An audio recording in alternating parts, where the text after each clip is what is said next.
मेघनाद की पत्नी सुलोचना और लक्ष्मण का क्या रिश्ता था?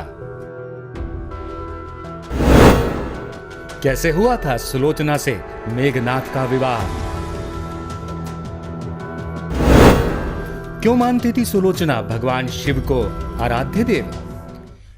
वैसे तो रामायण से जुड़े बहुत से संवाद हैं। रामायण एक पवित्र ग्रंथ ही नहीं, एक पवित्र सोच भी है, जिसके हर एक अध्याय और पात्र महत्वपूर्ण है, जिसको पढ़ने से मन को शांति मिलती है, संबंधों से जुड़ी पवित्रता का अनुसरण होता है। आज हम आपको ऐसे ही एक पात्र सुलोचना के बारे में पूरा इतिहास बताएंगे कि सुलोचना किस प्रकार इतिहास में प्रसिद्ध है। तो आइए जानते हैं आखिर कौन थी सुलोचना और क्या था रिश्ता लक्ष्मण और सुलोचना का। आइए पहले जानते हैं सुलोचना का जन्म का विवरण।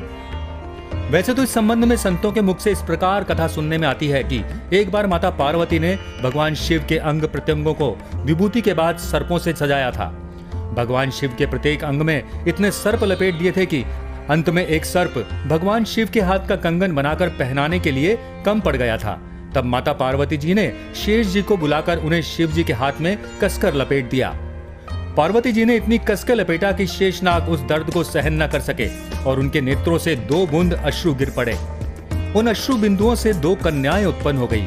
शेष जी के दाहिने आंख से गिरे हुए अश्रु से सुलोचना और बाएं आंख के अश्रु से सुनैना, जो जनक जी की पत्नी थी, की उत्पत्ति हुई थी। सुनैना जी का विवाह तो जनक जी से हुआ था तथा सुलोचना जी का मेघनाद ने हरण करके विवाह किया। तो इस प्रकार शेष जी के नेत्रों के अश्रु से उत्पन्न सुलोचना लक्ष्मण जी की पुत्री कहलाई। आइए अब जानते हैं सुलोचना और मेघनाद का विवाह कैसे हुआ था और कब हुआ था। नागों के बीच पालन पोषण होने के कारण सुलोचना भगवान शिव की बहुत बड़ी भक्त थी। वह भगवान शिव की आराधना कई दिनों बिना खाए बिना पिए ही करती थी। एक बार सुलोचना भगवान शिव की आराधना करने मंदिर में गई। वहां पर उसे एक मुख पर तेज कांतिमय सुंदर तेजस्वी पुरुष दिखाई दिया। यद्यपि सुलोचना उसके बारे में नहीं जानती थी कि वह कौन है, कहां से आया है, और सुलोचना उस पुरुष को देखकर उस पर मोहित हो गई तथा मन ही मन उसे अपना पति मान बैठी। सुलोचना मेघनाद के पास पहुंची और विवाह की इच्छा प्रकट की। सुलोचना भी कोई कम सुंदर नहीं थी, वह भी अप्सराओं के समान सुंदर थी। उसकी सुंदरता को देखकर मेघनाद ने भी विवाह के लिए अपनी सहमति प्रकट कर दी। सुलोचना और सुनैना दोनों सगी बहन थी और ऐसा कहा जाता है कि रामादल में मेघनाद का सिर धड़ से गिरते समय जब हंसा था तो यही सुनकर कि सुलोचना ने क्या कहा था कि यदि आपने पहले बताया होता मैं अपने पिता शेष को बुला लेती और वे युद्ध में आपकी सहायता करते, तेरा कुछ नहीं बिगड़ता। मेघनाद का सिर यही बात सुनकर यह कहते हुए हंस पड़ा कि सुलोचना, तुम यही तो नहीं जानती कि तेरे पिताजी ने ही तो अर्थात लक्ष्मण ने ही हमें मारा है, फिर तुम बुलाती किसे? ये लक्ष्मण ही शेष है। हे सुलोचना, इन्हीं ने हमें मारकर तुम्हें विधवा किया है। सुलोचना लक्ष्मण को देखकर स्तब्ध रह जाती है कि एक पिता ने ही पुत्री का सिंदूर मिटा दिया।